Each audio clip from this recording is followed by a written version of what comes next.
بسم اللہ الرحمن الرحیم وبہ نستعین وهو خیر المعین وصلی اللہ علی سیدنا محمد وآلہ الطاہرین۔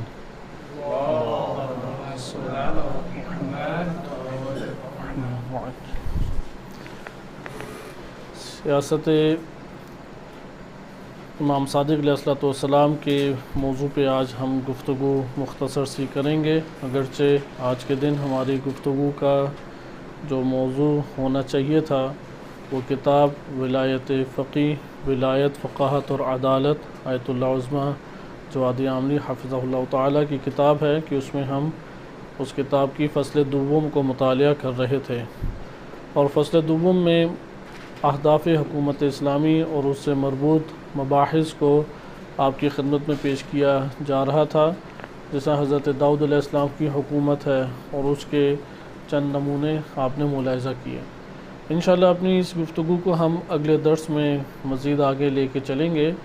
امام جعفر صادق علیہ السلام کی شہادت کے مناسبت سے آپ کی خدمت میں تعزیت و تسلیت بھی عرض ہے، اور اسی مناسبت سے آج کچھ مطالب بھی امام کی زندگانی سے انشاءاللہ تعالی حاصل کرنے کی کوشش کریں گے۔ امامت کا باب چونکہ کاملاً آغاز سے انتہا تک اجتماعی اور سیاسی پہلو رکھتا ہے، اور دین اسلام کی اجتماعی تعلیمات اور اجتماعی نظریات کو امامت و خلافت سے تعبیر کیا جاتا ہے، لہٰذا ائمہ اہل بیت علیہم السلام کا بھی سب سے پہلا تعارف اسی تناظر میں ہمیں کرنا چاہیے۔ امام صادق علیہ السلام 17 ربیع الاول 83 ہجری کو اور بعض کے مطابق 80 ہجری کو مدینہ منورہ میں متولد ہوئے، اور شہادت امام علیہ السلام کی 148 ہجری ہے، 25 شوال 148 ہجری۔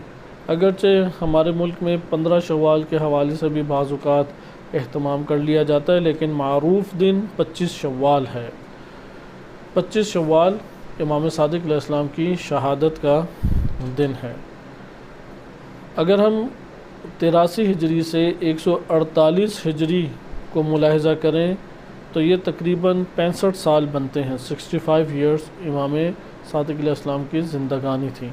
ائمہ اطہار علیہ السلام میں سب سے زیادہ عمر پانے والی شخصیت امام صادق علیہ السلام ہی ہیں۔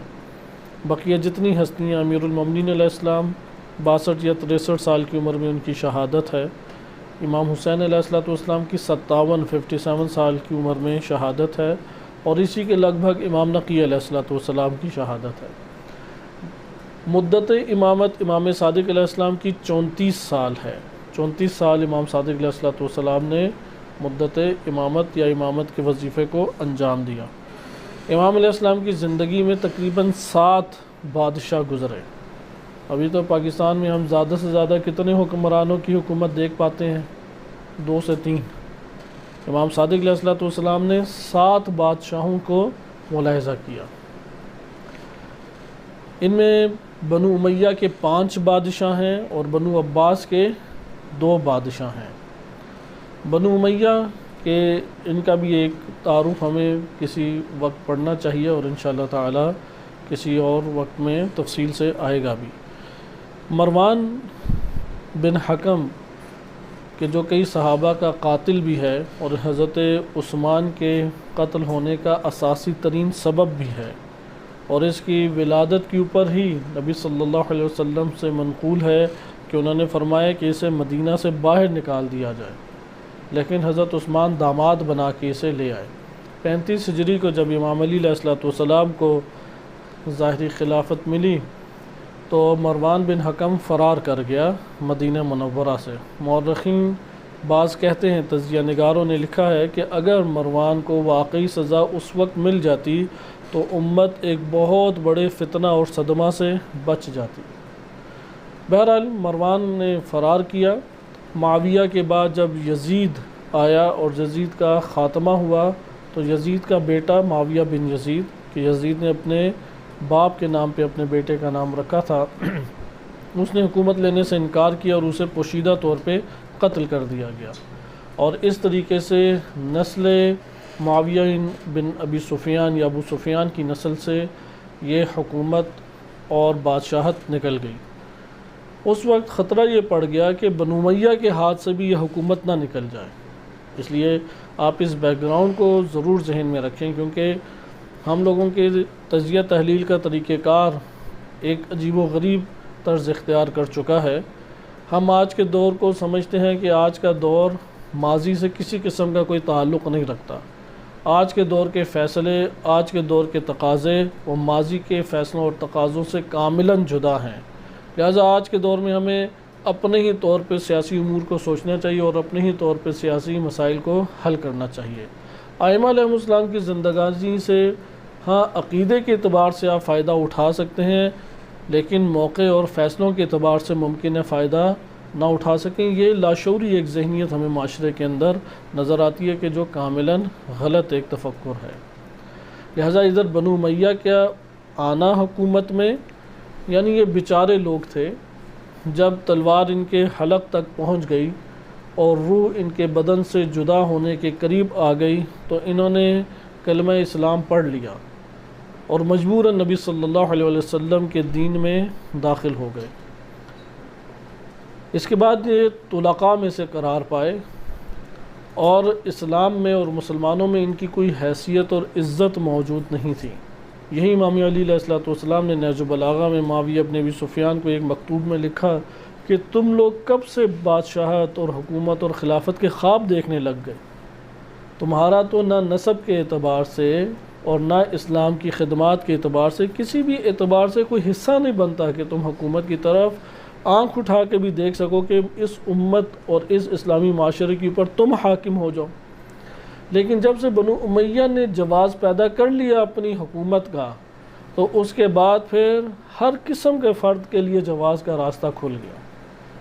جیسا کہ آج کے دور میں آپ کو اپنے پاکستان میں بھی یہ نظر آئے گا کہ ہر قسم کا فرد، چاہے وہ مرد ہو، زن ہو یا ان کے درمیان کی کوئی شے ہو، وہ اپنے لیے استحقاق سمجھتا ہے کہ وہ پوری کی پوری امت اسلامیہ اور پاکستان کی 22 کروڑ کے اوپر ایسا حاکم بن سکتا ہے جس کے ایک اشارے کے اوپر فورسز بھی حرکت کریں، جس کے ایک اشارے کے اوپر جو ریٹس ہیں، جو قیمتیں ہیں اشیاء کی، خورد و نوش کی چیزیں، وہ اوپر نیچے ہوں، ایک اشارے کے اوپر ملک کے اندر تبدیلیاں پیدا ہونے لگیں۔ صفات کی، خصوصیات کی بات آئے وہ نہیں دیکھنی، مفاد کو آپ نے دیکھنا ہے، چاہے شیعہ ہو، سنی ہو یا کوئی اور جماعت ہو، مفاد دیکھیں، آپ کا مفاد اس میں ہے تو حاصل کر لیں۔ جیسے پیپلز پارٹی کی طرف نسبت دی جاتی ہے کہ شاید یہ کوئی شیعہ افراد میں سے ہیں، جبکہ اس کے برعکس ہے، لیکن اس کے باوجود پاکستان کے سب سے زیادہ متعصب جو اہل سنت مولانا ہے، مولانا فضل الرحمان، ان کی آپس میں بڑی دوستی ہے۔ ماضی میں ان سے زیادہ قربت نہیں رہی۔ آپ کہیں گے ان دو قربتوں کی کیا وجہ ہے؟ وہی وجہ ہے کہ جو بنو امیہ کے برسر اقتدار آنے کی وجہ تھی۔ لہذا شیعہ سنی نام کی بات نہیں ہے، لہذا حکومتیں پھر ملنے لگ گئیں خصوصیات اور معیارات کے بغیر۔ جس کی چل گئی، جس کو موقع مل گیا، اس نے لوٹ کسوٹ کا ایک مال سمجھا اور آ کے حاکم بن گیا۔ لہذا بنو امیہ کے برسر اقتدار آنے پہ بہت توجہ کرنی چاہیے۔ اگرچہ اس کا آغاز حضرت عثمان سے ہوا، حضرت عثمان کا بھی انتخاب کا کوئی موقع میسر نہیں تھا، کیونکہ جنگوں میں ان کے کوئی شجاعانہ واقعات نہیں ہیں۔ اسی طریقے سے سخت ترین حالات جیسے شب ابی طالب ہیں، اس میں کوئی ان کی موجودگی نہیں ہے، اور اس طرح کے کئی امتیازات ہیں جو علم کے اعتبار سے ہیں، جرت کے اعتبار سے ہیں، بقیہ صحابہ کی نسبت ان میں یہ امتیازات نہیں پائے جاتے تھے۔ لیکن حضرت عمر نے شورا ایسی بنائی کہ جس کی وجہ سے ان کو اوپر آنے کا موقع مل گیا، وإلا کوئی چانس ان کا موجود نہیں تھا، یعنی کسی کے تصور میں بھی نہیں آتا تھا کہ یہ حاکم بن سکتے ہیں، لیکن حاکم وہ اوپر آ کے بن گئے۔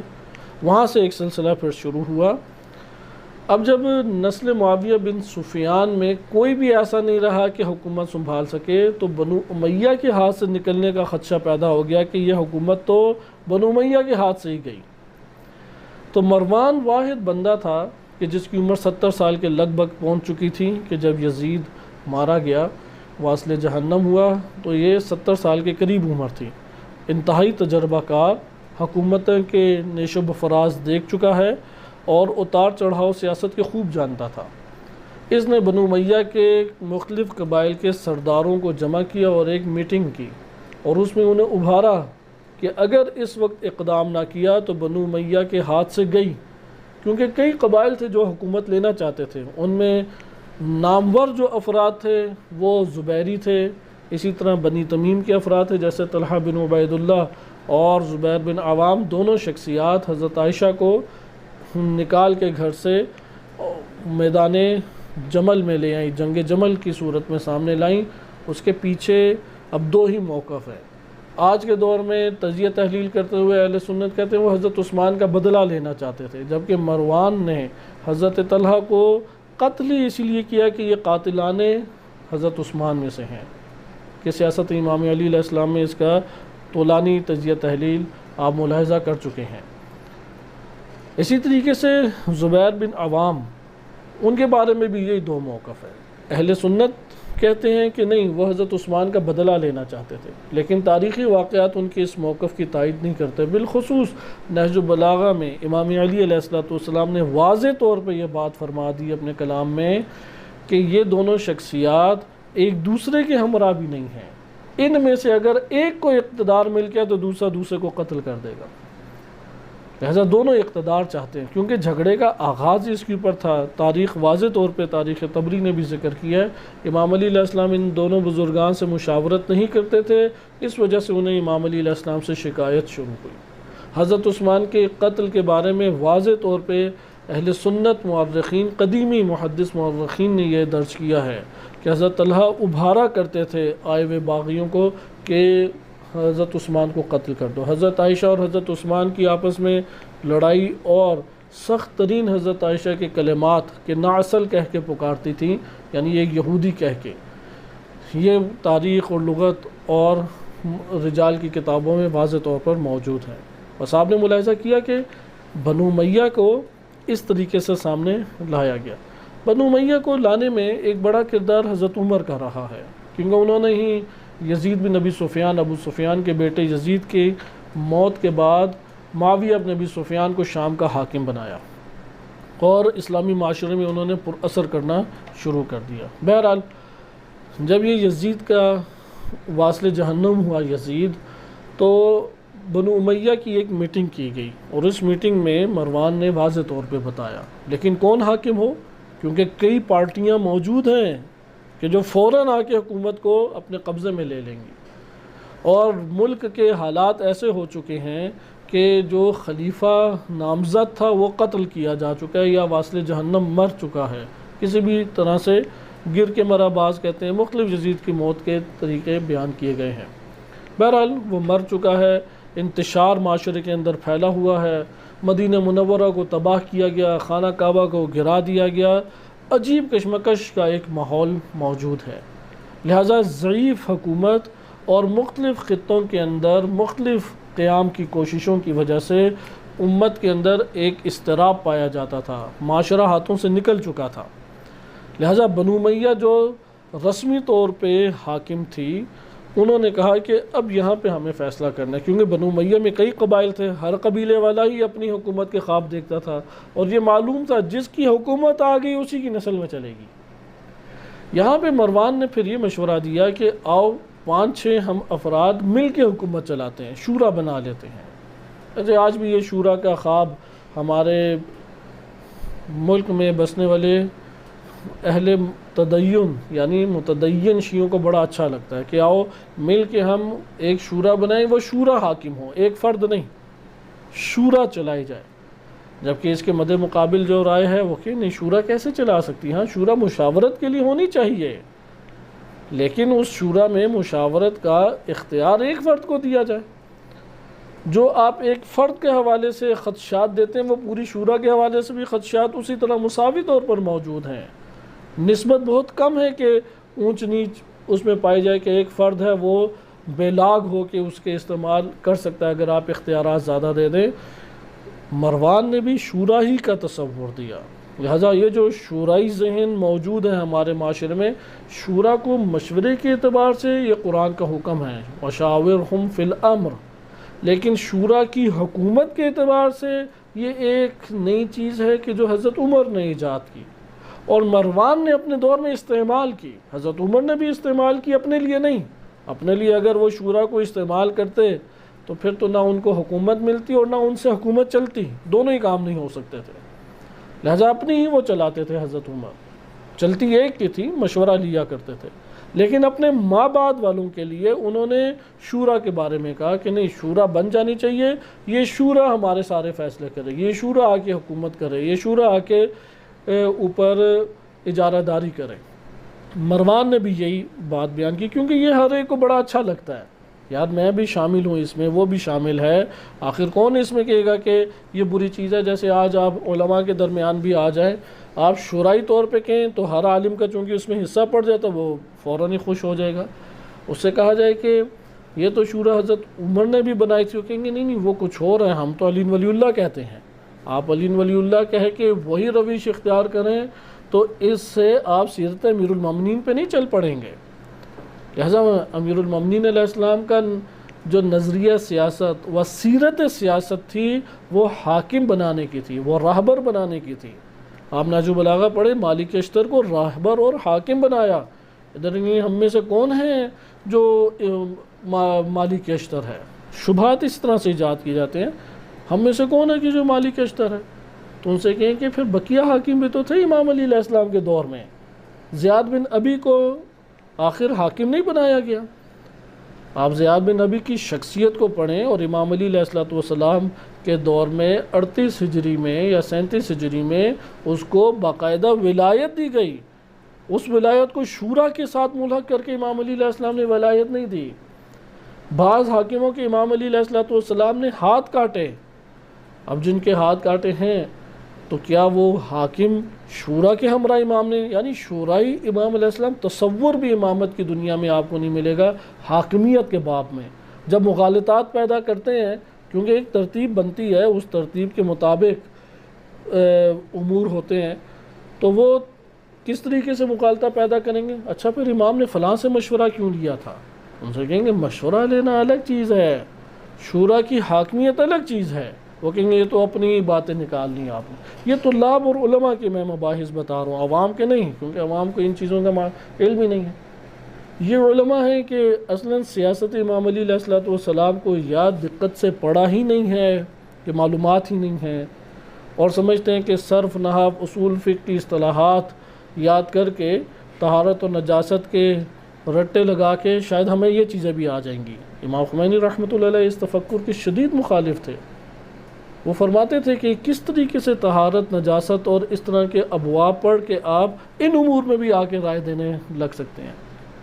نہیں, اس کو مطالعہ کرنا پڑے گا, امامت کو امامت کی جہت سے پڑھنا پڑے گا. لہذا مروان نے بھی شورا بنائی, ایک شورا ٹائپ بنائی, اور بنو امیہ کے قبائل میں بڑے بڑے افراد کو اکٹھا کیا. تاریخ آپ کے پاس موجود ہے, آپ مطالعہ کر سکتے ہیں.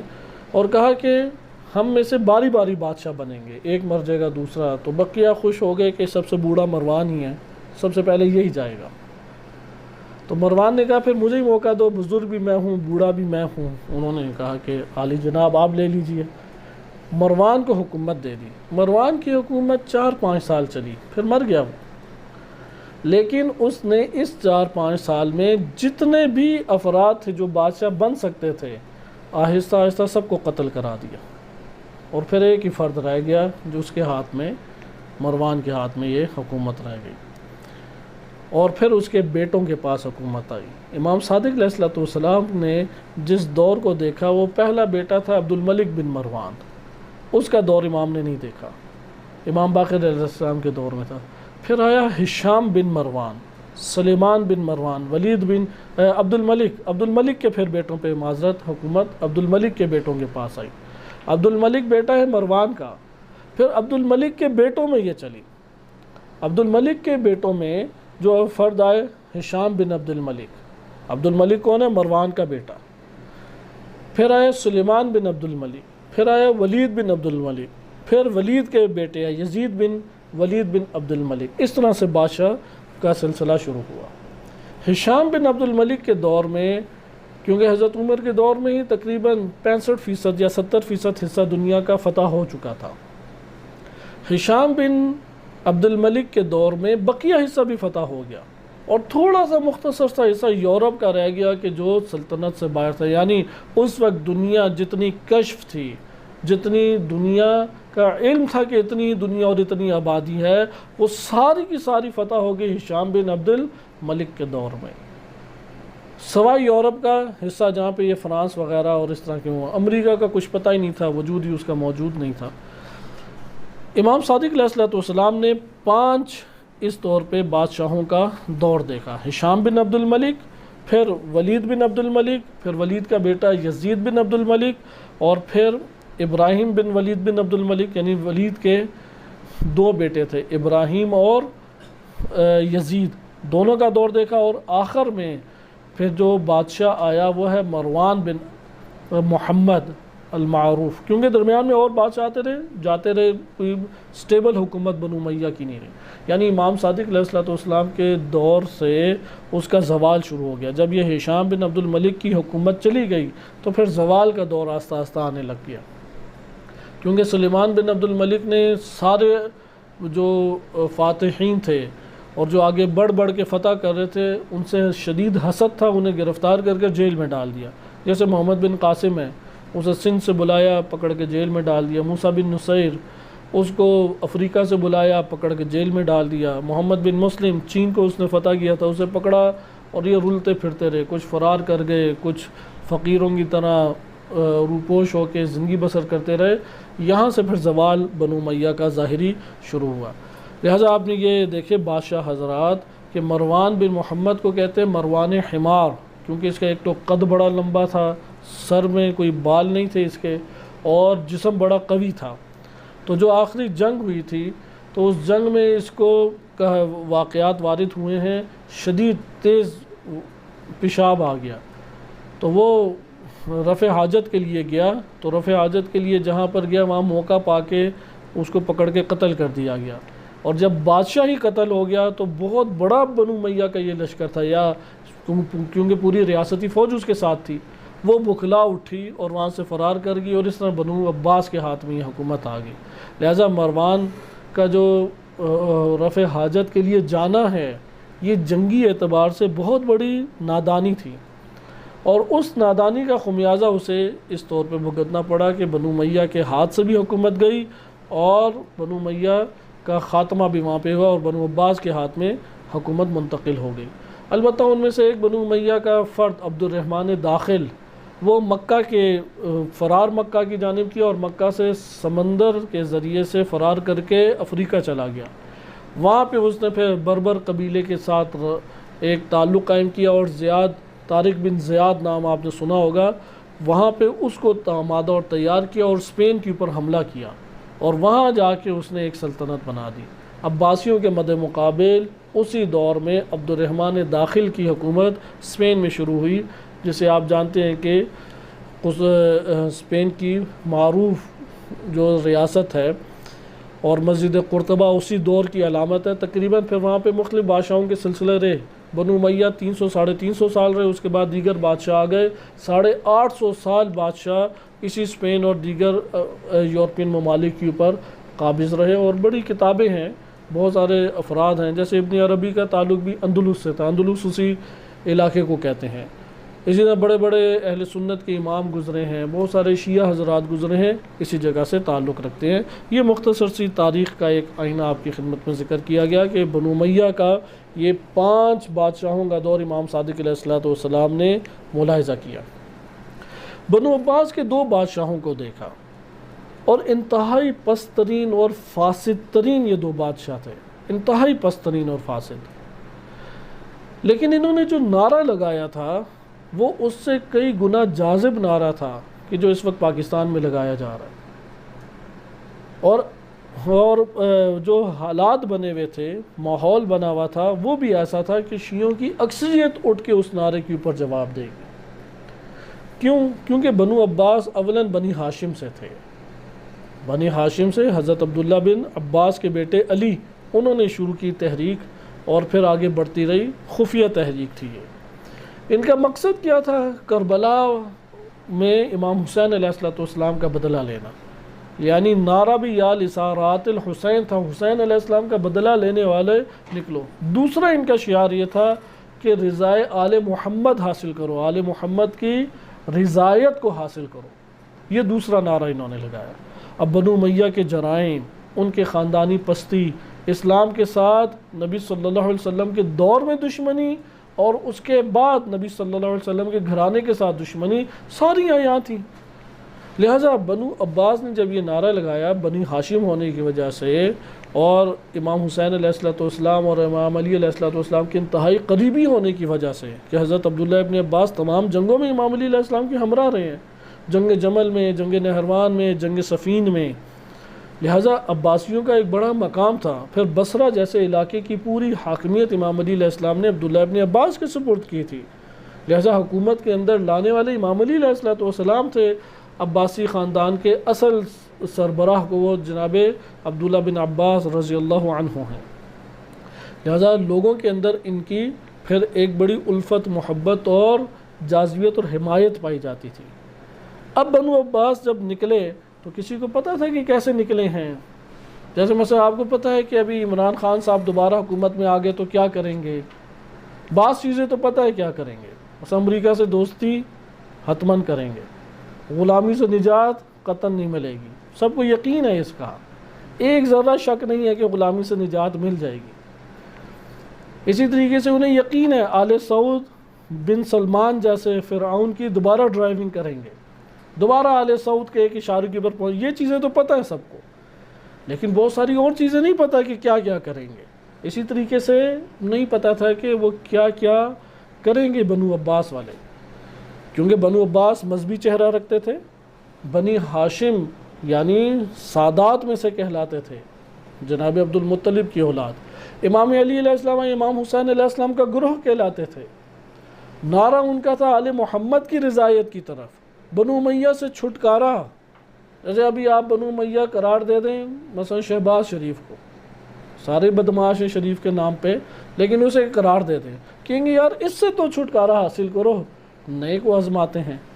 اگر وہ نیا ہوتا ہاشمی، ہوتا بھی سید، ہوتا بھی عبداللہ بن عباس جیسی شخصیت کی اولاد سے، اور ظاہراً ہوتا بھی شیعہ نظر آتا، رضا آل محمد کے لیے کام کرتا، مجھے بتائیں پاکستان کی شیعہ اس کی حمایت کرتے یا نہیں؟ علماء کی کیا حالت ہوتی؟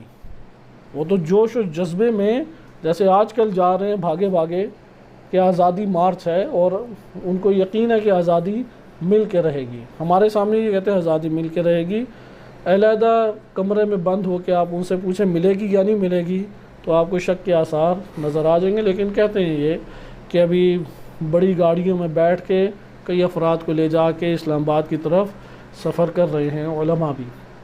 لیکن ہم اس صورت میں بتائیں بنو عباس کی حمایت کرنی چاہیے تھی یا نہیں؟ کیا ہمارے پاس جواب ہوگا؟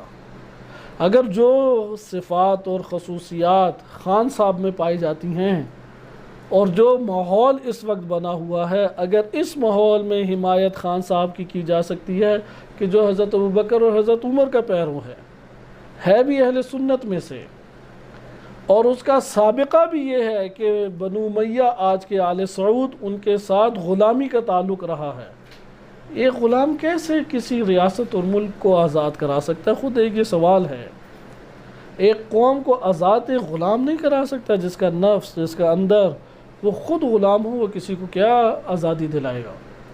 بہرحال اگر ادھر حمایت بنتی ہے تو ہم ذہنی طور پہ، تخیلاتی طور پہ پہنچ جاتے ہیں 83 ہجری اور 148 ہجری کے درمیان، جنگ بنو امیہ کے ساتھ بنو عباس کی ہو رہی ہے، ہمیں بنو عباس کا ساتھ دینا چاہیے یا نہیں؟ سارے تو امام صادق علیہ السلام تک نہیں افراد پہنچ سکتے، آپ کہیں گے امام صادق علیہ السلام نے منع فرما دیا، ان کا قول کون سا ہر جگہ رہبر معظم کی طرح ہر جگہ نشر ہو جاتا تھا؟ وہ چند افراد کو پتہ ہوتا تھا، ان کی شاید تعداد 100 سے بھی اوپر نہ ہو، بقیہ کے لیے تو کوئی خبر نہیں تھی۔ اس لیے کیا اس وقت وظیفہ بنتا تھا؟ بابصیرت کون کہلایا جس نے اس جم میں امام صادق علیہ السلام کی تدبیر پہ عمل کیا، نہ یہ کہ یہ شیطانی وسوسہ ہے پھر ہم خاموش اور ساکت ہو کے اس طرح بیٹھ جائیں کہ کچھ بھی نہ کریں پھر ہم، یعنی آپ کہتے ہیں کہ ہم اسی طرح سے مرتے رہیں، اسی طرح سے فقر میں ڈوبے رہیں، کچھ بھی نہ کریں، یہ کس نے کہا کچھ نہ کریں؟ امام صادق علیہ السلام کے پاس پلان موجود تھا، ان کے پاس تدبیر موجود تھی، انہوں نے روڈ پلان پوری کی پوری امت اور قوم کو دیا تھا۔ اگر آج امام صادق علیہ السلام کا پیرو ہے اور ان کی امامت پہ اعتقاد رکھتا ہے اور امامت کی جہت سے ان سے یہ سوال پوچھتا ہے کہ یا امام یہ سرکاری جو کشمکش چل رہی ہے اس میں آپ کا روڈ پلان کیا ہے، میں اس کے مطابق چلنا چاہتا ہوں، اسے وہ روڈ پلان ملے گا، اسے وہ تدبیر اور وہ نقشہ حتماً و حتماً ملے گا، نہ کہ اقتدار کی شہوت اپنے وجود پہ چڑھا کے اور ایک باطل حسن زن، شیاطین سے حسن زن رکھنے سے کچھ بھی انسان کو حاصل نہیں ہوتا، اور پھر تاریخ کے واقعات کو گھما پھرا کے سامنے پیش کرنا یہ انتہائی ایک منفی روش ہے۔ مثلا آپ ابھی ادھر یہ مثال لے لیں کہ میں آپ کے سامنے تیزی سے چند نصوص بیان کرتا ہوں رہبر معظم کی زبانی۔ آپ ایک مثال ہمارے پاکستان میں بڑی ابھاری جاتی ہے، اور یہ والا مسئلہ موجود تھا امام صادق علیہ السلام کے دور میں بھی، کیونکہ ائمہ علیہ السلام کے ہمارا کوئی بھی، آپ اس بات کو یقین جان لیں، امام مہدی علیہ السلام کی حکومت اسلامی کے قیام سے پہلے تک کوئی ایک ایسا مرحلہ نہیں ہماری زندگی میں آ سکتا یا مستقبل کی قوموں میں نہیں آ سکتا جو ان 11 ائمہ علیہ السلام کی زندگانی سے جدا ہمیں نظر آئے اور اس میں ہمارے لیے ہدایت نہ ہو۔ ان کی زندگانی میں وہ ہدایت کے نمونے موجود ہیں۔ میں آپ کو ایک چھوٹی سی مثال دیتا ہوں، آپ خود دقت کریں کہ کتنے بڑے مغالطات ایجاد ہوتے ہیں۔ علی بن یقطین کا نام لیا جاتا ہے، حکومت میں تھے یا نہیں؟ انہیں علی بن یقطین ہی ابھی نام ہے، اگر تھوڑا سا اور تحقیق کرتے 3-4 نام اور آ جاتے۔ باقاعدہ امام صادق علیہ السلام نے بھی خطوط بعض والیوں کو لکھے ہیں، احواز کے والی۔ بہرحال ہم علی بن یقطین کے اوپر ہی توقف کرتے ہیں۔ امام کاظم علیہ السلام کے صحابی ہیں علی بن یقطین، وزیر تھے ہارون کے۔ اب فوراً مثال دیتے ہیں، علی بن یقطین دیکھیں وزیر نہیں تھے ہارون کے، وہ بھی تو حکومت میں آئے، وہ بھی تو اپنے دور کی پارلیمنٹ میں آئے، آخر کیا اس میں حرج ہے؟ وہ بھی تو طاغوتی نظام کا حصہ بنے۔ وہ جس مقصد کے لیے علی بن یقطین حصہ بنے تھے، آج میں بھی ویسا ہی حصہ بنتا ہوں۔ ہم کہتے ہیں اچھا یہ پہلو تو لیتے ہو، علی بن یقطین گھر میں اور شیعوں میں ہارون کی تعریفیں کرتے تھے یا لعنت بھیجتے تھے اس پر؟ آج جو علی بن یقطین نکلے، ہمارے علماء نکلے ہیں علی بن یقطین بننا ہے، ان میں سے کون سا عالم ہے کہ جو اپنے ہی شیعوں کے درمیان عمران خان کے اوپر لعنت بھیجے؟ کوئی ہے؟ پارلیمنٹ میں جو بھی افراد جاتے ہیں مفاد حاصل کرنے کے لیے بھاگ دوڑ کرے اور حاکم کے اوپر تبرہ کرے، کوئی ہے اس میں سے؟ آخر علی بن یقطین یہ ہے کہ ہارون کا وزیر ہے، یا علی بن یقطین یہ ہے کہ امام موسیٰ کاظم علیہ السلام سے پیوست ہے اور حاکم وقت سے تبرہ حاکم وقت کے اوپر کرتا ہے اور چاہتا ہے کہ وہ وزارت کو چھوڑے؟ یہاں پہ نمبر 2 فرق یہی ہے، علی بن یقطین وزارت لینا چاہتے تھے یا چھوڑنا چاہتے تھے؟ آپ تاریخ پڑھ کے دیکھیں، روایات پڑھ کے دیکھیں، امام کاظم علیہ السلام نے انہیں منسوب کیا کہ تم اس وزارت کو نہ چھوڑو، وضو کا طریقہ بتایا ایک خط لکھ کے کہ یہاں پہ تمہارے پیچھے جاسوس پڑے ہوئے ہیں، ان کے مطابق وضو کرو، کیونکہ بنو عباس جب آئے تو انہوں نے اپنی خلافت کی خاطر مذہب کو بھی تبدیل کیا۔ جیسے ہمارے ہاں ہیں نظریہ امامت رکھتے ہیں، لیکن نظریہ امامت رکھتے ہوئے غیر امامت کے نظریے کے مطابق عملی روش کے اوپر چلتے ہیں۔ آخر علی بن یقطین ہمارے جو آج کے دور میں شیعہ حضرات بننا چاہ رہے ہیں، وہ اپنے گھر میں، وہ اپنی محفلوں میں، وہ اپنے شیعوں کے درمیان کہاں حاکم وقت سے تبرہ کرتے ہیں؟ اصل تو ہمیں یہی ان سے شکایت ہے کہ اگر آپ مفاد بھی لینا چاہتے ہو اور اس روش کے ہی قائل ہیں تو تبرہ تو کم سے کم کریں کہ جو حاکم غیر قانونی، غیر الہی حاکم، طاغوتی حاکم ہمارے اوپر آ کے سوار ہوئے ہیں، ان کے تو دل کے اندر اعتقاد امامت ہی موجود نہیں ہے، جن کی آپ آگے بڑھ کے اتنی حمایت کر رہے ہیں۔ نظام امامت تو دور کی بات، عمران خان صاحب کوئی نظریہ امامت کے قائل نہیں، ان کے تو دل ہی ولایت اور امامت سے اچاٹ ہیں۔ ویران دل جہاں پہ نظریہ امامت ہی نہ پایا جاتا ہو، اس سے کون سی توقع عدل و انصاف کی کر سکتے ہیں؟ علی بن یقطین کے پیچھے اگر چلنا ہے، یہ دو کام ان علماء میں ہمیں نظر آنے چاہیے، یہ دو کام ان شیعوں میں ہمیں نظر آنے چاہیے۔ پہلا تبرہ ہے، دوسرا وزارت سے کنارہ کش ہوں، فرار کریں، بھاگیں، یہاں تک کہ مسئولیت حالات میں مسئولیت مثلا نائب امام موجود ہیں، وہ انہیں معین کریں کہ آپ یہ کام کریں، امام وقت موجود اگر ہیں ان کی طرف سے معین، یا حالات میں عاقلانہ طور پہ یہ جواز امت کے افراد دے رہے ہوں کہ ہاں یہ اتنا متقی پرہیزگار ہے کہ اگر یہ اقتدار میں آ گیا تو کوئی اس کے اوپر شہوت غالب نہیں آتی، نہ یہ کھانے پینوں کے چکروں میں ہے، نہ بڑی گاڑیوں کے چکروں میں ہے۔ محفل تو اتنی خوبصورت ہوتی ہے کہ غیبت اور تہمت ہم نے سنی ہی نہیں ہے، ہر ٹائم ذکر الہی کرتے رہتے ہیں، امام معصوم کا یہ تذکرہ کرتے۔ ایسی شرائط کے بندے کہاں پر موجود ہیں؟ آپ خود محفلوں میں جا کے دیکھ لیں کہ جو ہمارے سیاسی مذہبی علماء اور اسی طرح ان سے مربوط سیاسی مذہبی شخصیات موجود ہیں، شیعہ اثنا عشری شخصیات موجود ہیں، آیا ان کی زندگی، ان کے طور طریقے، ان کے محافل وہ علی بن یقطین جیسی ہیں؟ اگر علی بن یقطین جیسی نہیں ہے تو یہ خطرہ ہے کہ اگر اس فرد کے ہاتھ میں بھی حکومت آ گئی تو جو فرد ایک اپنی زندگی میں تدبیر نہ کر سکے اور تدبیر کرتے ہوئے مختلف اداروں کو جنم نہ دے سکے، وہ پورے ملک کو کس طرح سے ادارہ کرے گا؟ یہ سوال واقعاً ایک ہماری قوم کو سوچنا چاہیے کہ آپ جن افراد کو کہتے ہیں کہ یہ سیاسی مذہبی ہمارے لیڈران ہیں، ان کی زندگی میں انہوں نے کوئی ادارہ سازی نہیں کی ہوئی، نہ کوئی ہسپتال، نہ کوئی مدرسے کی بڑی تعمیرات یا مدرسے کے نظم و نسق، نہ کوئی اسکولنگ سسٹم، نہ کوئی اور کاروبار، نہ کوئی اور چیز انہوں نے رفائی کام کر کے امت کے درمیان دکھائے ہیں۔ آپ کیسے تصور کرتے ہیں کہ اگر ان میں سے کوئی ایک فرد حاکمیت کے طور پہ اوپر آ گیا تو یہ پورے ملک کو ادارہ کر سکے گا؟ یعنی جس کے لیے ایک گھر، جس کے لیے ایک بھی سرزمین کے اوپر پاکستان کے ادارہ ایسا موجود نہیں کہ جس کو اس نے ادارہ کیا ہو۔ تنظیموں کو ادارہ کرنا ان کے لیے ایک مشکل بنا ہوا ہے، اور کتنے ہی مسائل ہیں، وہ پورے ملک کو ادارہ کر سکتا ہے؟ ایسا یہ دوسرا ہمارے لیے ایک لمحہ فکریہ بن جاتا ہے کہ اگر آپ علی بن یقطین ہیں اور علی بن یقطین بن کے آپ اوپر آ جاتے ہیں تو کیسے ادارہ کریں گے؟ آپ کے پاس تو تجربہ ہی موجود نہیں ہے، آپ کیسے صلاحیت کے دعوے دار ہو گئے؟ صرف موقف اور حمایت کے نام پہ اور علی بن یقطین کے ایک واقعے سے استدلال کی بنیاد پہ آپ کو جواز حاصل ہو جاتا ہے کہ آپ ملک کے اوپر سربراہ بن کے ادارہ کر لیں؟ یا ادارہ کرنے کی صلاحیت کا مالک عملاً ہونا ضروری ہے؟ لہذا یہ چند سوال ہیں۔ علی بن یقطین قطعاً ایسے نہیں تھے کہ ہارون کے وزیر ہوں تو شیعوں کے درمیان اپنی نجی محفلوں میں، اپنی ذاتی محفلوں میں تسبیح پڑھتے ہوں ہارون کی۔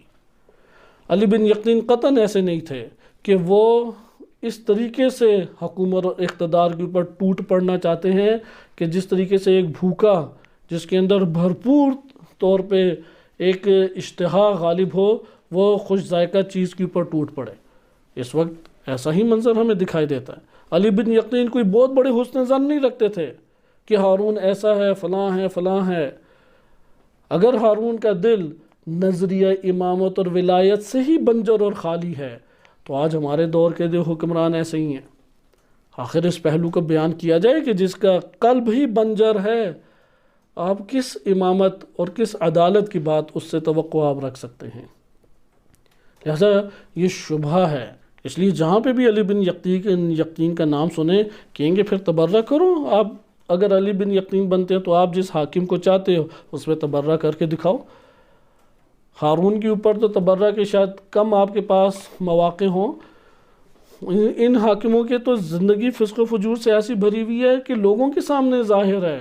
ہارون تو لوگوں کے سامنے بہت ہی مقدس نما تھا کہ اہل سنت اس کو چھٹا خلیفہ راشد مانتے ہیں۔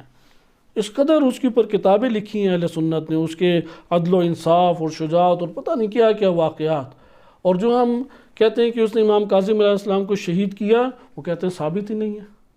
ادھر بھی آپ کو یہ ایک بات کر دیں کہ خان صاحب آپ ذرا شواہد لائیں خان صاحب کے بارے میں، ثابت ہی نہیں ہے۔ انہیں اس موقع پہ سارا رجال اور حدیث کے قواعد اور اس کی اصطلاحات یاد آ جائیں گی۔ لہٰذا امام صادق علیہ السلام نے اس موقع کے اوپر ایک روڈ پلان دیا۔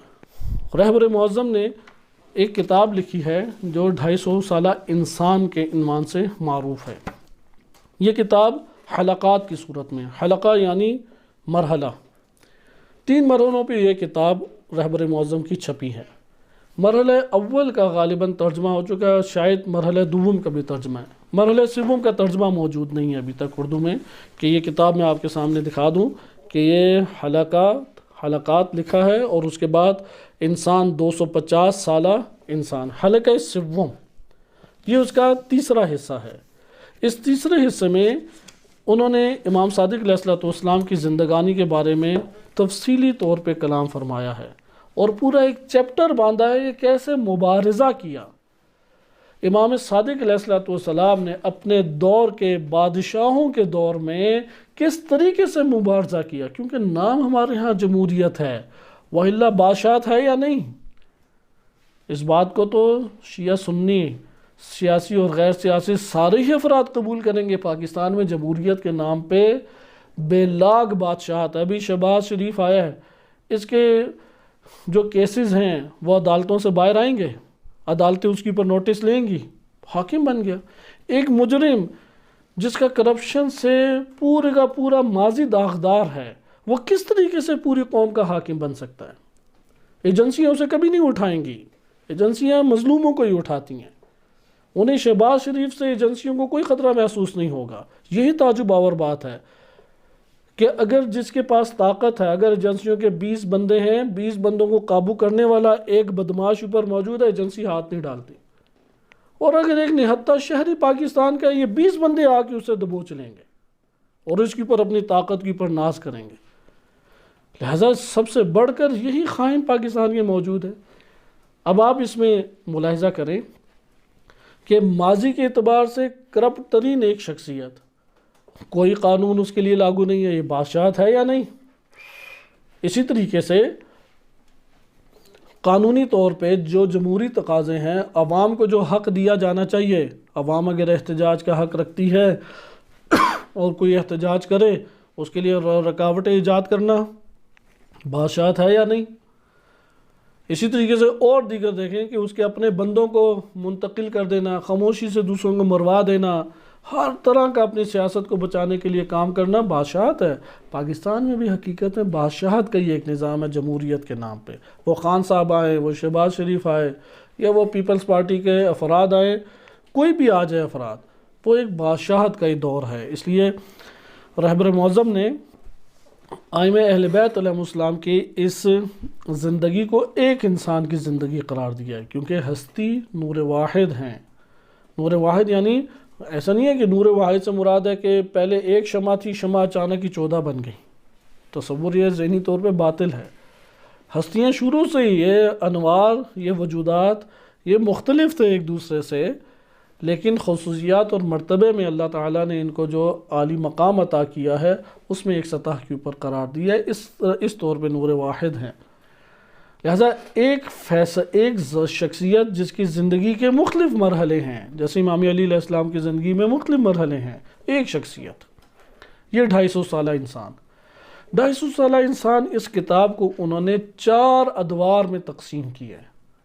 نبی صلی اللہ علیہ وسلم کی رحلت 11 ہجری سے یہ شروع ہوتا ہے زمان امامت، اور 260 ہجری غیبت صغریٰ کو انہوں نے مد نظر رکھا ہے۔ غیبت کبریٰ کو پھر ایک الگ طور پہ انہوں نے ملاحظہ کیا، امام زمان علیہ السلام کی امامت کو 2 حصوں میں تقسیم کیا ہے، یہ غیبت صغریٰ اور ایک غیبت کبریٰ۔ غیبت صغریٰ تک انہوں نے 4 دورے بنائے ہیں۔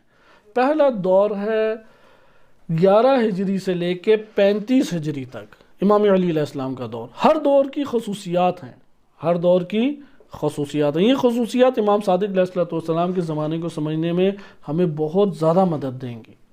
ہر دور کی اپنی خصوصیات موجود ہیں۔ آئیے اسے دیکھیں، پہلا دور کیا ہے؟ پہلا دور امیر المومنین علیہ السلام کا 11 ہجری سے 35 ہجری تک، یہ صرف امام علی علیہ السلام اس دور میں موجود ہیں۔ یہ دور کی خصوصیت یہ ہے کہ انتہائی قدرت مند حکومت ہے، انتہائی قوی حکومت ہے۔ نمبر 2، دشمن بھی اتنا ہی قوی بیرونی طور پہ موجود ہے جو پورے کے پورے عالم اسلام کو نیست و نابود کرنا چاہتا ہے۔ نمبر 3، اسی دشمن کے ساتھ ساتھ تازہ اسلامی معاشرے کی تشکیل ہے، تازہ اسلامی حکومت کی تشکیل ہے، اور اس حکومت کو اور اس معاشرے کو تباہ و برباد کرنے والے عناصر اسی امت کے درمیان وسیع طور پر موجود ہیں۔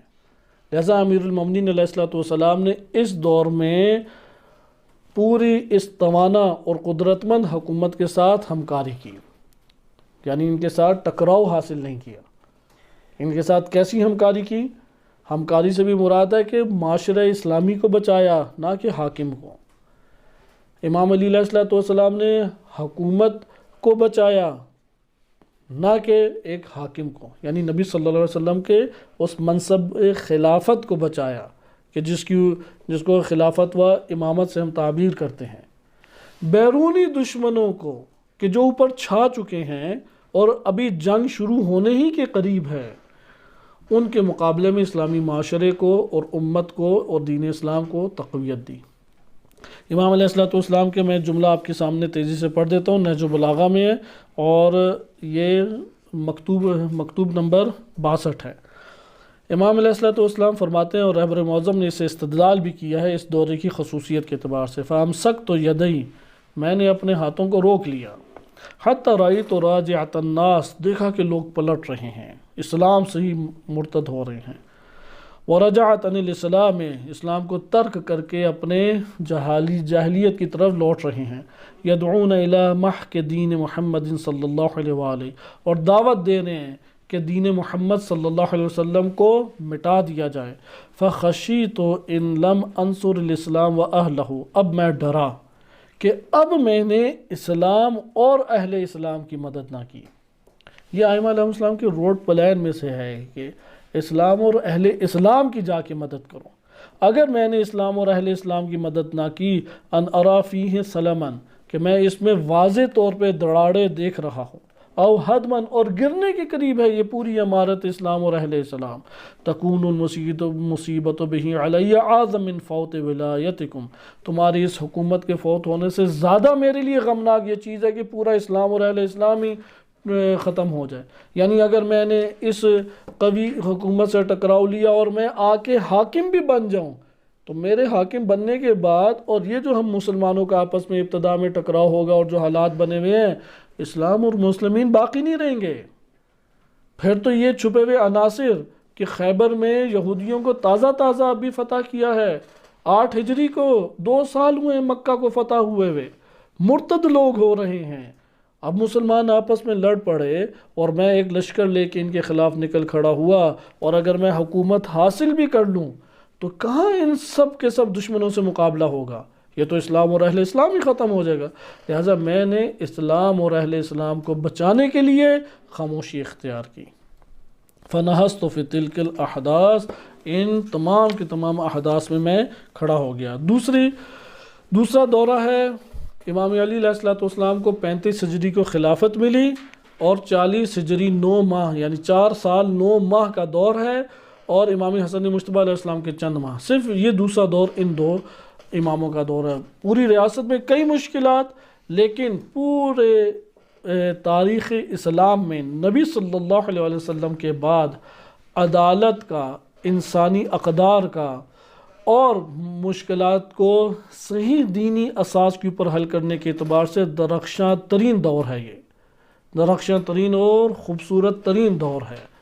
لہٰذا اس دور کا مطالعہ کرنا چاہیے، لیکن یہ صرف 2 اماموں پر مشتمل ہے۔ تیسرا دورہ امام حسن مجتبیٰ علیہ السلام کی صلح سے لے کے امام حسین علیہ السلام کی شہادت 61 ہجری کربلا میں جو ہوئی اس تک ہے، یعنی 20 سال۔ تیسرا دور 20 سال پر مشتمل ہے۔ دوسرا دور وہ تقریباً 5 سال کے اوپر مشتمل ہے۔ پہلا دور 11 سے لے کے 35 ہجری یعنی 35 سال پر مشتمل ہے۔ چوتھا دور امام سجاد علیہ السلام سے لے کے امام زمان علیہ السلام کی غیبت کبریٰ تک، یہ چوتھا دور ہے۔ پس امام صادق علیہ السلام کس دور میں آتے ہیں؟ چوتھے دور میں۔ چوتھے دور کی اب خصوصیات دیکھیں۔ امام صادق علیہ السلام کے یہ جو چوتھا دور تھا، آغاز اگرچہ امام سجاد علیہ السلام سے، لیکن امام صادق علیہ السلام اس کا ایک اہم ترین حصہ ہیں، اور چوتھا دور اپنی طرف بڑھ رہا ہے۔ چوتھا دور یہ ہے کہ یہ رہبر معظم نے لکھا ہے، آپ اس کتاب میں میں صفحہ نمبر بھی بیان کر دوں، کیونکہ رہبر کی طرف بہت عجیب و غریب آج کل باتیں منسوب کی جاتی ہیں خان صاحب کی حمایت حاصل کرنے کے لیے، اور یہ کام بھی انقلابی طبقہ ہی کرتا ہے کہ وہ ڈیموکریسی غربی کے قائل ہیں۔ انہوں نے کہا اسلامی جمہوریہ ایران میں جو جمہوریت کا لفظ ہے اور غرب میں جو جمہوریت بولا جائے تو اس میں فرق کیا ہے۔ عام یہ آپ کو طلاب سے اور علماء سے سننے کو ملے گا، اور پھر کہا جاتا ہے کہ نہیں رہبر بھی یہی چاہتے ہیں۔ دیکھیں انہوں نے کیا بیان دیا، خان صاحب نے دیکھیں ملاقات نہیں کی تھی رہبر سے۔ عجیب و غریب ایک شخصیت رہبر معظم کی مسخ کر کے تحریف کر کے آج کل پیش کی جاتی ہے، صرف وجہ کیا ہے؟ خان صاحب کی کچھ حمایت ہو جائے۔ یعنی ایسے افراد جن کے قلب و جگر وہ عقیدہ امامت اور ولایت سے خالی ہیں، اور کوئی ان کی زندگی میں نظام امامت و نظام خلافت کا اصلاً اثر دکھائی نہیں دیتا، اس کی حمایت کے لیے رہبر معظم ہی کی شخصیت کو مسخ کر کے پیش کرنا واقعی نادانی کے علاوہ کچھ نہیں ہے۔ لہذا رہبر اس میں بیان کرتے ہیں، یہ اس کتاب کے صفحہ نمبر 717 سے مطلب لیا گیا ہے، آپ اسے دیکھ سکتے ہیں۔ انہوں نے لکھا ہے لوگوں کی چوتھے دورے کی خصوصیات۔ پہلی خصوصیت کیا ہے؟ لوگوں کی انقلاب اسلامی کے لیے ذہنی آمادگی۔ یہ جملہ میں دوبارہ تکرار کر دوں کیونکہ آج کے دور میں یہ جملہ ہی غائب کر دیا گیا ہے۔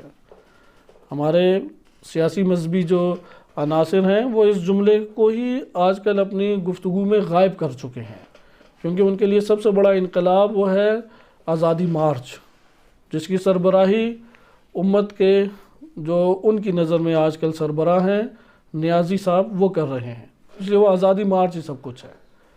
لیکن یہاں پہ جب آپ آئیں رہبر کی زبان امام صادق علیہ السلام کی زندگانی، انہوں نے جو مطالعہ کیا نا کہ میرا ایک ناقص اور اپنا ایک سطحی سا مطالعہ، رہبر معظم جیسی شخصیت نے جو مطالعہ کیا وہ پہلا کیا فرماتے ہیں؟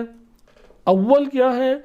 لوگوں کی انقلاب اسلامی کے لیے آمادگی، ذہنی آمادگی، نہ کہ اسلحہ فراہم کرنا شروع کر دیں، کوئی بمب دینا شروع کر دیں، نہیں اس طرح کی کوئی دہشت گردانہ آمادگی نہیں، بلکہ ذہنی آمادگی۔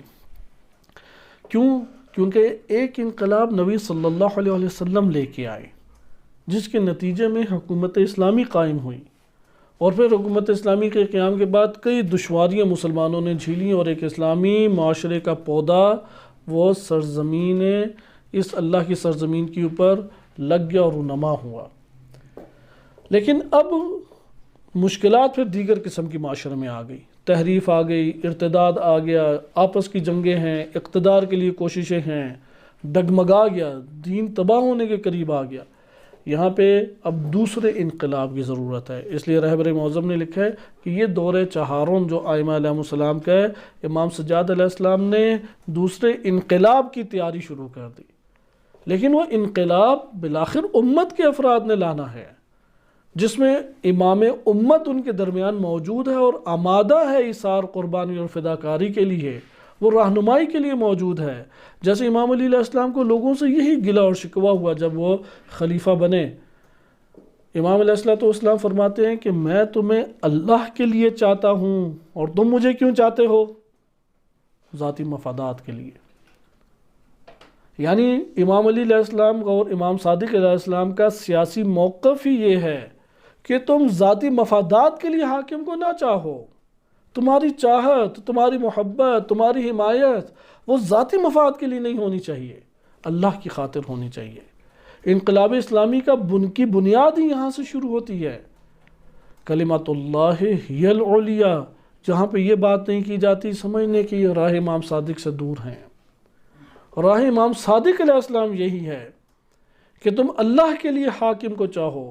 یہ نہج بلاغہ میں امام علی علیہ السلام کے کلمات ہیں کہ سب بڑا ستم ہی یہ ہے، میرے لیے مشکل ہی یہ ہے، معاملہ تو یہاں تک آ پہنچا ہے کہ میں تمہیں اللہ کے لیے چاہتا ہوں، مجھے کوئی تم لوگوں کی آہو مدح اور ستائش اور تم لوگوں کے قصیدہ خوانی کی ضرورت نہیں ہے، فضائل میرے پڑھتے رہو، نعرے میرے لیے لگاتے رہو، مجھے کوئی تم لوگوں کی ان چیزوں کی ضرورت نہیں ہے، میں تمہیں اللہ کی خاطر چاہتا ہوں، لیکن تم مجھے کیوں چاہتے ہو؟ بس یہاں سے آپ کو پتہ لگا سیاسی موقف امام صادق علیہ السلام بھی۔ ایک سیاسی موقف کیا ہے؟ تم کیوں چاہو حاکموں کو؟ مفاد کی خاطر۔ یہ جو مفاد کی خاطر ہے یہ راہ اہل بیت سے ہٹ کر سیاست ہے۔ ایک سیاست یہ ہے کہ تم کیوں حاکم کو چاہو؟ اللہ کی خاطر۔ آج آپ پاکستان میں لے لیں، عمران خان صاحب کی حمایت اللہ کی خاطر ہے یا ذاتی مفاد کی خاطر ہے؟ لہذا یہ پہلا فرق آپ نے دیکھا، انقلاب دوم کی تیاری۔ اچھا انقلاب آئے تو کیا کریں گے؟ آ گیا بالفرض انقلاب اسلامی کے ذریعے سے حکومت اسلامی کا قیام اور قرآنی نظریات کے اوپر مشتمل اسلامی معاشرے کا قیام۔ یہ امام صادق علیہ السلام چاہتے تھے، لہذا لوگوں کا ذہن آمادہ کرنا شروع کیا۔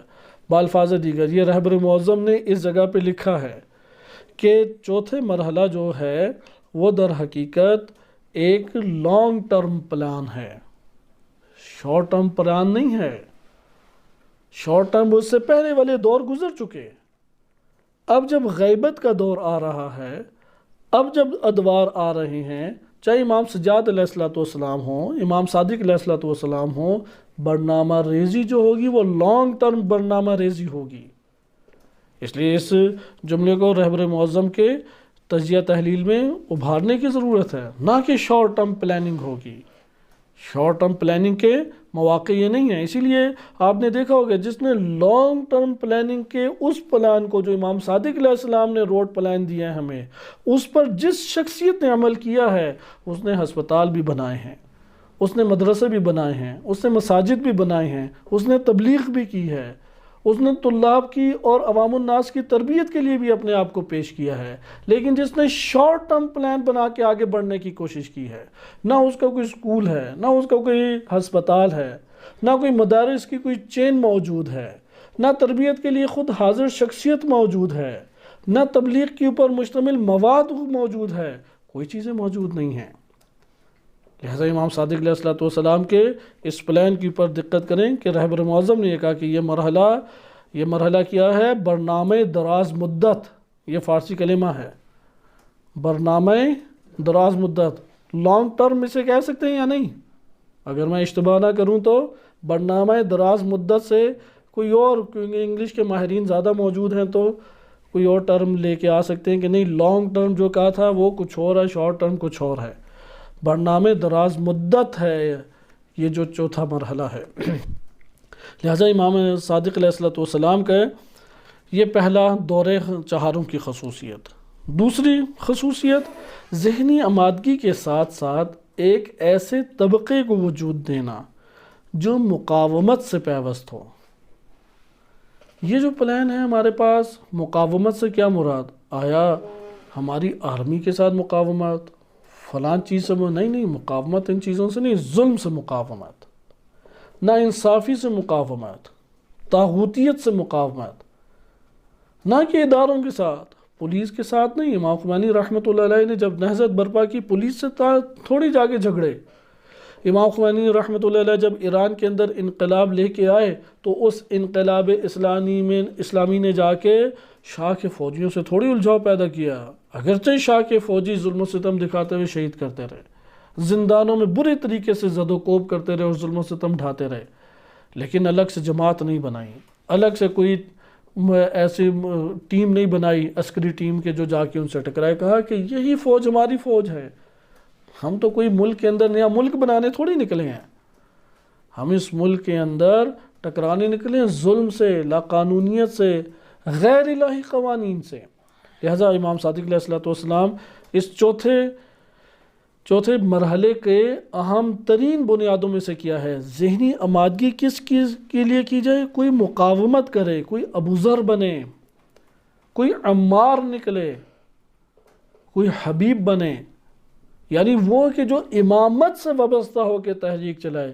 یہاں پر ہی اگر یہ بات بیان کی جائے کہ اس حوالے سے آپ اپنے لیے اسوہ حسنہ، رول ماڈل تو مالک عمار ابوذر کو قرار دو، نہ کہ مختار کو، تو اس میں جناب مختار کی کوئی توہین نہیں پکڑ کے کر دی، بلکہ بتا رہے ہیں کہ شخصیات میں تفاوت رہا ہے، شخصیات کے ماضی میں جو کردار ہمارے سامنے تاریخی طور پہ موجود ہیں وہ سارے یکساں نہیں ہیں کہ یہاں پہ جذبات میں آ کے کسی کو منکر مختار، مخالف مختار۔ اولا مختار کی شخصیت مثل امام معصوم نہیں ہے، مکتب تشیع قطعاً شیعہ جو افراد ہیں وہ مختار ثقفی کو امام معصوم نہیں، امام سجاد علیہ السلام کو امام معصوم مانتے ہیں. اس لیے جس نے امام سجاد علیہ السلام کی مخالفت کی وہ تشیع سے باہر ہوگا، نہ کہ جناب مالک یا مختار کی کسی نے اگر تاریخ تجزیہ تحلیل کرتے ہوئے کوئی ایک ایسا بیان کیا نقص جو ان کی زندگی میں سابقہ رہا ہے، اسے تشیع سے باہر ہو جائے. یہ مغالطات ہیں، شبہات ہیں، کیونکہ جب نادان ذہن زیادہ ہوں تو اسی طرح کا شکار ہو جاتے ہیں، اور افسوس وہاں پہ ہوتا ہے بعض اوقات امامہ پوش افراد انہی چیزوں کو بیان کرنے لگ جاتے ہیں. لہٰذا یہاں پہ رول ماڈل ہمیں مقاومت کا ملنا چاہیے یا نہیں؟ لیکن مجھے بتائیں کون سا آشکار رول ماڈل ہے، مالکی اشتر یا مختار؟ کون سا آشکار رول ماڈل ہے؟ ہم یہ نہیں کہتے کہ مختار جنتی نہیں ہے، مومن نہیں ہے، نہیں مومن ہے، جنتی ہے، رضی اللہ ہے. امام سجاد علیہ السلام کے دل کو اس نے راضی کیا ہے. وہ کوئی حدیث بیان کرے تو ہمارے لیے وہ حدیث قابل اعتماد ہے. علماء رجال نے جیسے وثاقت کو بیان کیا ہے.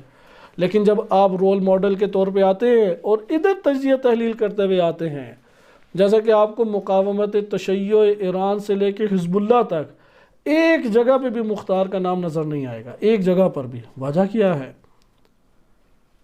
نہ کوئی بیس کا نام ہے، نہ کسی لشکر کا نام ہے، لیکن عمار اور مالک کا بار بار نام نظر آئے گا. اس کی کیا وجہ ہے؟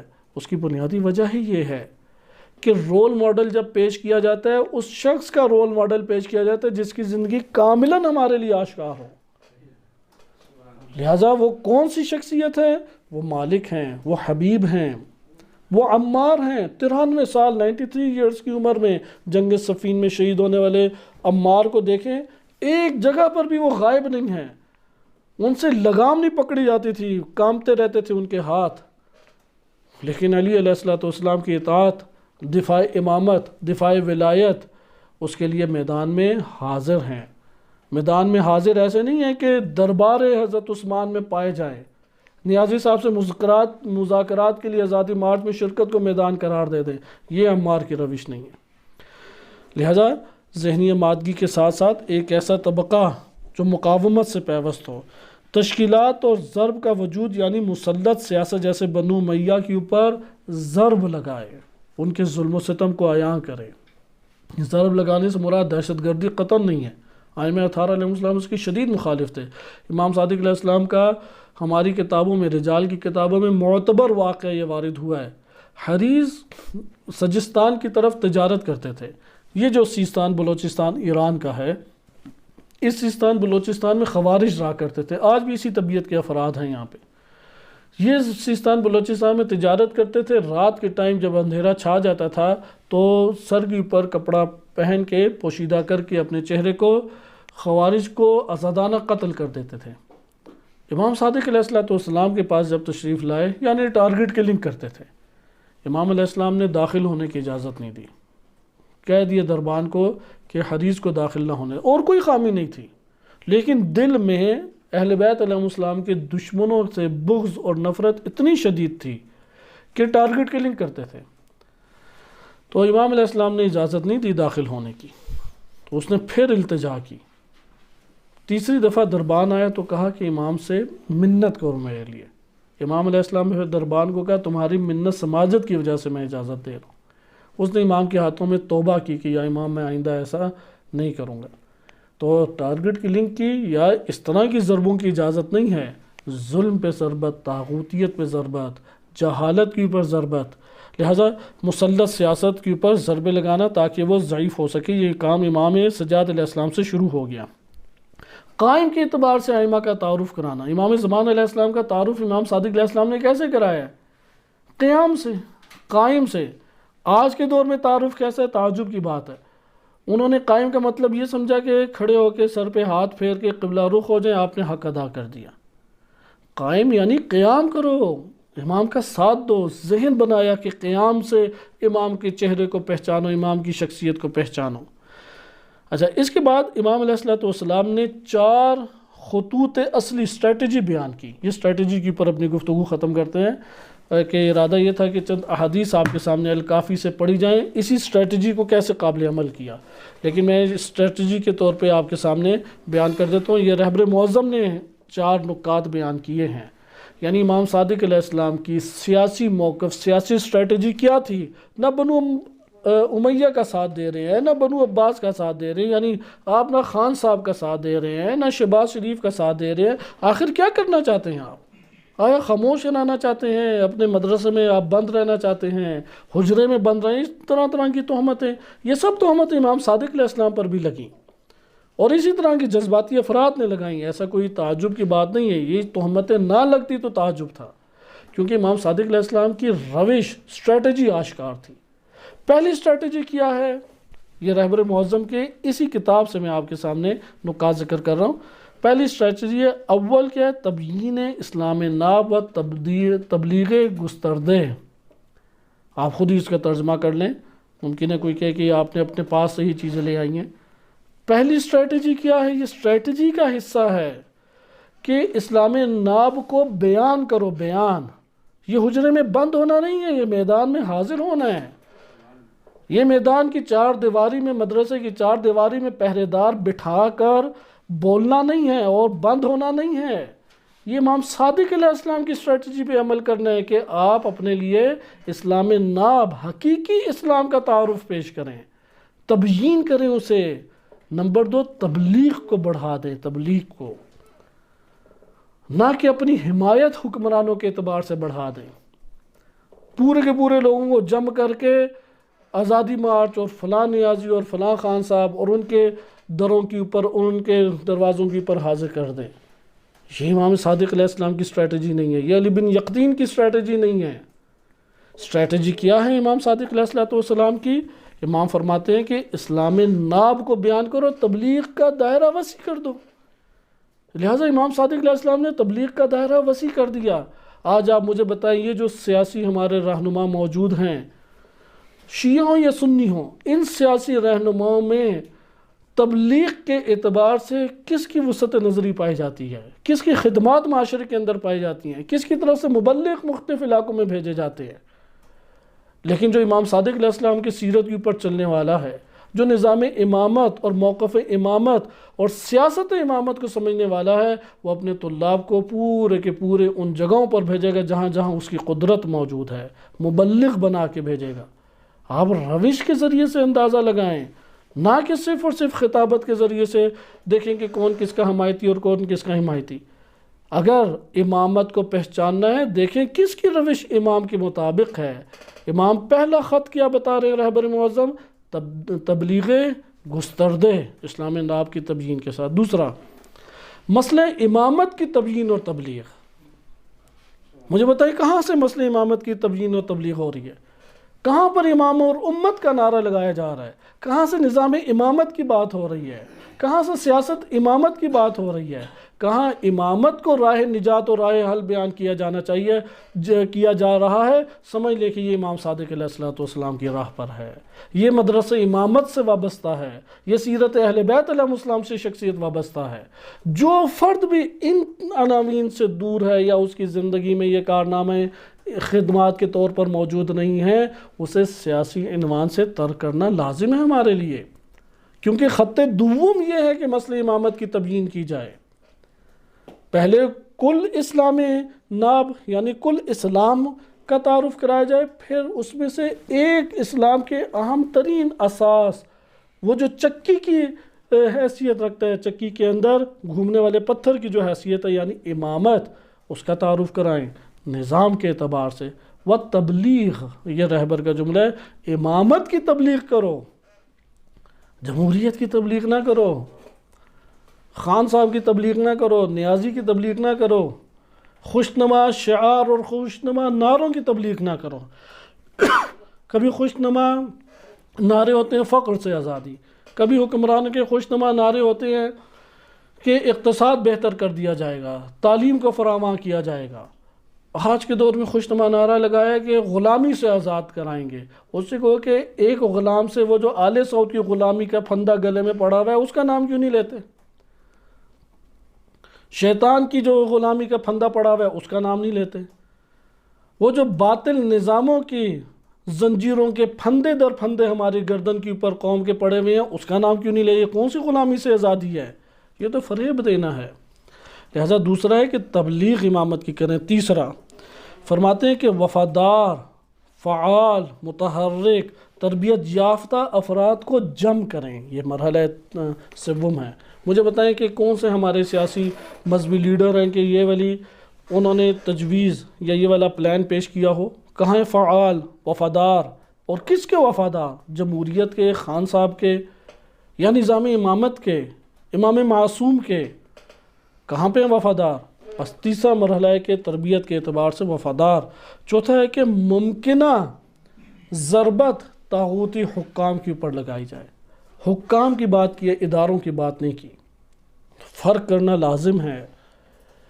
جس طرح گھر کی بات نہیں کی، گھر کے اوپر جو سربراہ بیٹھا ہوا ہے جس نے سارے مسائل خراب کیے ہوئے ہیں، نہ یہ کہ گھر والوں کو اذیت دینا شروع کر دیں کہیں گے ہمارا کیا قصور، یہ اوپر جو ہمارے سربراہ بن کے بیٹھا ہوا ہے باپ یا بھائی، اس کے مسائل ہیں۔ اسی طرح امت کے اندر حکام کی بات کی ہے، حکام کے اوپر کون سے حکام؟ طاغوتی، ظالم، غیر الہی، ان کے اوپر ضرب لگائیں۔ یہ چوتھا مرحلہ، یہاں سے چوتھے مرحلے سے انقلاب کا دور شروع ہو جائے گا۔ یہ چار اگر عناصر نہیں ہوتے انقلاب شروع نہیں ہوتا۔ امام صادق علیہ السلام کی ایک روایت الکافی میں موجود ہے اور اس کے اوپر اختتام کرتے ہیں، تجزیہ تحلیل اس کا نہیں کیا جائے گا، صرف ترجمہ میں آپ کے سامنے پڑھتا ہوں۔ الکافی کی معتبر حدیث میں سے ہے، امام صادق علیہ السلام کا ایک صحابی تھا، وہ امام علیہ السلام کی خدمت میں پڑھا۔ ادھر سے آپ دیکھیں کہ وہ وفادار، فعال، متحرک، کس طریقے سے امام علیہ السلام نے بندے بیان کیے ہیں کہ انہیں تربیت کریں۔ محمد بن عجلان نقل کرتے ہیں، الکافی کے کتاب الایمان والکفر 105 نمبر باب ہے یہ، اور اس کی حدیث نمبر 6 ہے۔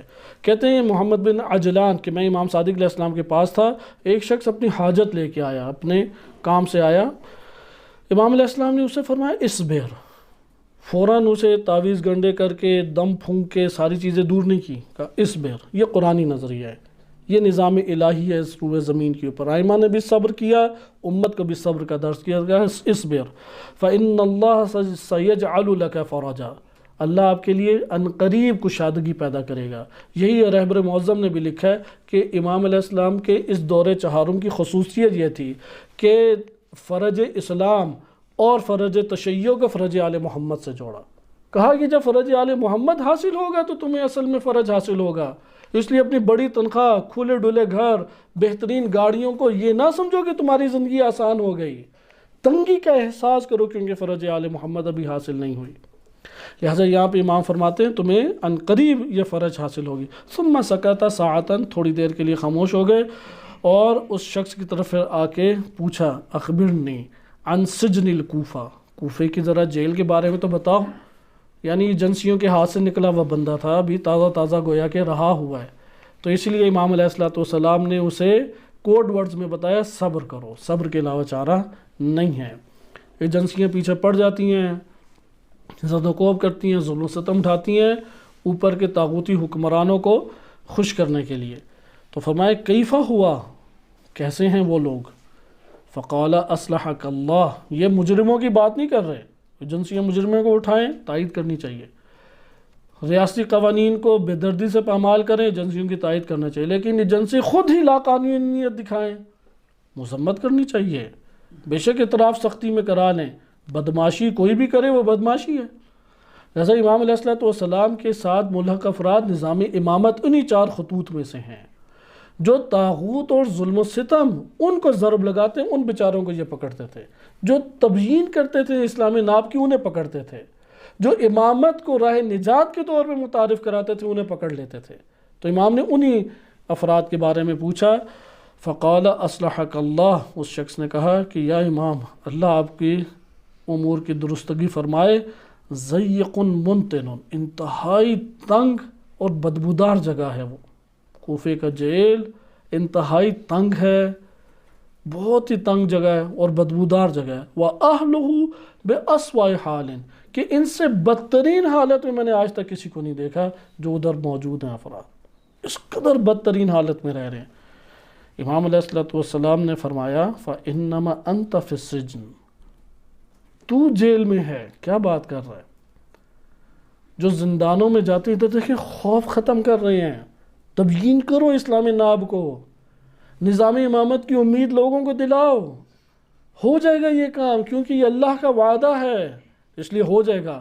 امام فرما رہے ہیں انت فی السجن، یہ جو جیلوں سے آ کے ڈراتے ہیں کہ اسلامی ناب کی تبیین نہ کرو، امامت کو راہ نجات نہ بیان کرو، ان لوگوں کو بتائیں انت فی السجن فترید ان تکون فیہ ساعۃ، تم یہ چاہتے ہو کہ تم بڑی وسعت میں ہو اگر ادھر سے نکل آئے ہو باہر، تم خوش قسمت ہو، تمہیں نہیں اٹھایا تو تم بچ گئے ہو، تم اگر اسلامی ناب کی نہیں تبلیغ کرتے ہو، ترویج نہیں کرتے تو تم خوش قسمت ہو کہ گالیاں نہیں کھا رہے، خطرہ نہیں مولا، نہیں، انت فی السجن، تو دنیا کے جیل میں ہے۔